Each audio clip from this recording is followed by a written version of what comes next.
뉴스 큐레이터 시선 첫 순서는 취재기자의 솔직한 토크, 취재기자의 솔까말입니다. 보도 김철진 기자 나와 있습니다. 어서 오세요. 안녕하십니까. 네.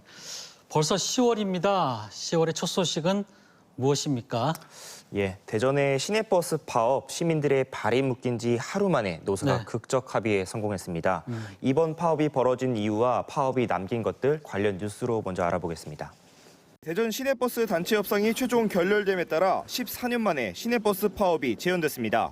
어제 오후 4시부터 충남지방노동위원회에서 열린 제2차 조정회의에서도 노사 양측은 상호 합의점을 찾지 못했습니다. 유급휴일과 정년보장에 있어 타 광역시 수준을 요구한 노조와 코로나19 속 추가적인 지원은 어렵다는 조합 측의 갈등은 계속됐습니다. 양측은 수정 요구안을 주고받으며 당초 예정됐던 자정을 넘겨 새벽 2시까지 추가 논의를 진행했지만 10시간의 마라톤 회의에도 끝내 이견을 좁히지 못했습니다. 결국 협상이 결렬되면서 노조 측은 당초 예고대로 오늘 새벽 첫 차부터 시내버스 파업에 돌입했습니다. 대전 시내버스가 전면 파업으로 운행을 중단한 지 13시간여 만에 노사가 합의에 성공했습니다. 밤샘 협상에 이어 대전 버스노동조합 사무실에서 열린 협상 테이블에서 노사 양측은 정년 61세 연장과 유급휴일 4일 추가 등 주요 쟁점에 합의했습니다. 이로써 시내버스 파업으로 중단됐던 운행도 오늘 새벽부터 전면 재개됐습니다. 노사의 극적 합의로 우려했던 버스 파업 장기화는 막았지만 코로나19 상황 속에서 하루 종일 애꿎은 시민들의 피해가 이어졌습니다. 네, 파업이 하루 만에 타결돼서 반갑긴 한데 지금 어떤 조건으로 서로 타결됐는지 자세히 나오지는 않았어요. 예. 크게 쟁점이 한 2가지 정도 있었다고 하던데. 예, 그렇습니다. 네. 회의 막판까지도 진통을 겪었던 2가지 쟁점, 바로 정년 연장과 유급휴일에 관한 내용입니다. 노조 측은 이 2 문제만 이제 해결되면은 다른 부분들은 양보할 수 있다. 하지만 사측은 이것만은 양보할 수 없다 하면서 팽팽하게 맞섰고 결국 파업이 일어났습니다. 네, 그렇다면은 첫 번째 정년 연장 부분은 이게 뭐가 문제가 됐던 거죠? 예, 현재 대전 시내 운전기사의 정년은 만 60세입니다. 현행 우리 법에 규정된 이제 근로자 정년과 같은 나이로 법적으로 문제가 없는 상황입니다. 여기에 노조는 정년 연장을 요구했습니다. 최대 65세까지 정년이 보장된 타 시도와 달리 대전의 경우 만 60세로 가장 짧다는 것이죠. 여기에 운전기사분들의 그런 근무 상황도 참고할 만합니다. 사실 시내버스 운행 기사 업무가 이렇게 쉽게 대체하거나 이렇게 구할 수 있는 인력이 아닙니다. 큰 차를 몰아야 하고 복잡한 시내 속에서 안전하게 주행해야 되는 것이 상당한 숙련도를 요구하기 때문입니다. 그래서 정년이 끝난 뒤에도 이 촉탁이라는 이름으로 몇 년간 더 근무를 하는 경우가 일반적인 이유인데요. 아, 그전에도 그렇게 근무를 했었군요. 예, 그렇습니다. 네. 대법원이 취업 가능 연한을 65세로 이제 인상해서 판결한 버스 기사의 경우에. 판결한 뒤에는 타 시도에서 정년을 이제 65세까지 각 지자체별로 이제 상황에 맞게 연장한 것도 이 같은 배경 때문입니다. 따라서 노조는 어차피 촉탁직으로 일을 하고 있는 상황에서 보다 안정적으로 일을 할 수 있게 정년 자체를 타 시도처럼 인상하자라고 이렇게 요구를 한 것입니다. 정년 올리자. 이에 대해 사측은 정년 문제의 경우는 사실 인력 계획과 같은 그런 회사의 장기적인 문제와도 관련되어 있고 또 갑작스럽게 5년을 늘리는 것은 무리라는 입장이었는데요. 하지만 이번 파업과 같은 그런 진통을 겪으면서 결국 노조 측의 의견을 일부 수용했고 다만 61세로 이제 1년만 일단 연장하는 것으로 합의가 결정됐습니다.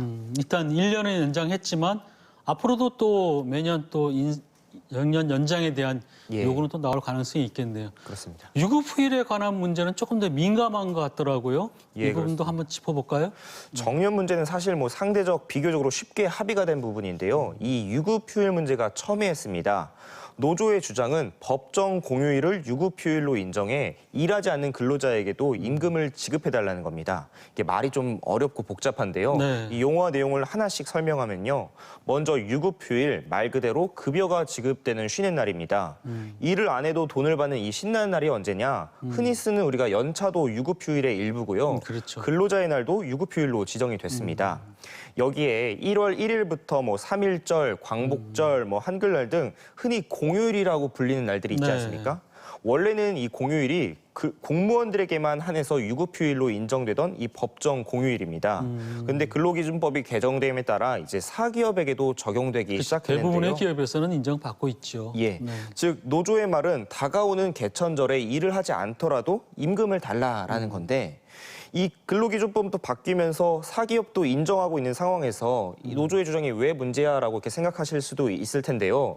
버스 기사의 경우는 월급 노동자가 아니라 일급 노동자이기 때문에 이 규정에서 제외된다는 것이 고용노동부의 행정 해석이 있습니다. 아, 버스 운전 기사들은 하시는 분들 같은 경우에는 적용받지 않는다.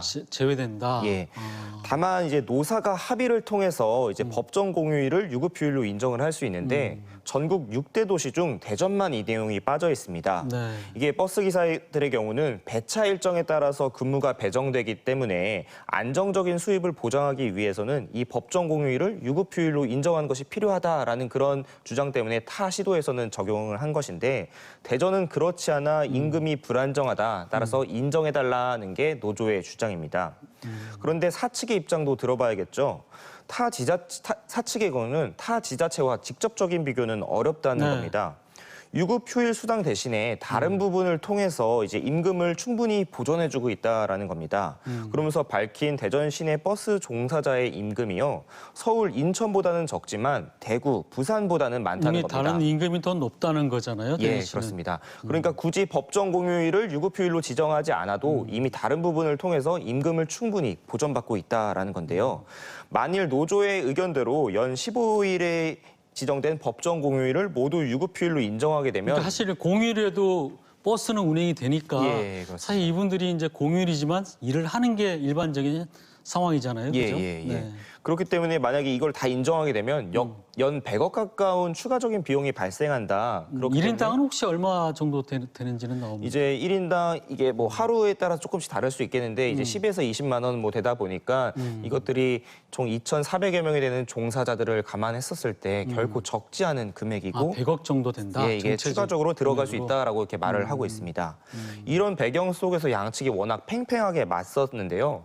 결국에는 기존 4일까지 인정되던 유급휴일을 4일 더 추가해 총 1년에 8일 이제 인정하기로 이제 지급하기로 결정이 되면서 마무리가 됐습니다. 그러니까 8일 정도, 딱 절반 정도는 예. 유급휴일로 인정해 주는데 보통 통상 임금의 보통 두세 배 정도 되겠네요. 예, 그 경우에는 그렇다 하더라도 뭐 금액이 상당한 금액인 건 맞는 것 같은데 자, 근데 지금 이렇게 하루 만에 파업을 철회할 거면은 이렇게 시민 불편을 이렇게 어떻게 보면은 그 무릅쓰고라도 이렇게 파업을 해야 되는 건지 이런 생각도 좀 들기도 하고 예. 이럴 거면 시민들 볼모로 해서 좀 하는 게 좀 너무한 거 아니냐. 사실 이런 생각도 좀 들어요. 예, 이 그렇습니다. 노사 양측에다가 이건 좀 책임을 물어야 되지 않을까 이런 생각도 좀 드는데 어떻습니까? 맞습니다. 뭐 파업이 뭐 정당한 절차를 거치고 또 어떻게 보면 근로자의 마지막 최후의 수단이라는 점에서 뭐 존중은 해야겠습니다만은 버스 같은 경우는 뭐 학생과 노약자 등 교통약자의 비중이 높은 정말로 서민의 발이지 않습니까? 더욱이 대전 같은 경우는 준공영제를 실시하는 상황에서 매년 1,000억 가까운 시민의 세금이 버스 운영에 투입이 됩니다.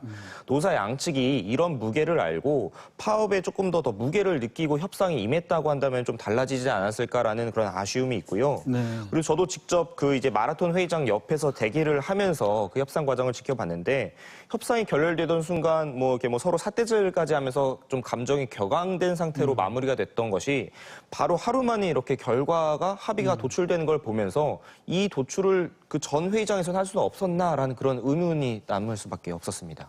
결국 시민들만 볼모가 되고 피해를 본 거잖아요. 그렇죠? 예, 맞습니다. 노사 양측 자기들의 이익 때문에 예. 뭐 정년 연장 아니면 또 비용이 더 많이 든다 안 된다 이것 때문에 시민들만 하루 종일 버스 제대로 못 타고 참 답답합니다.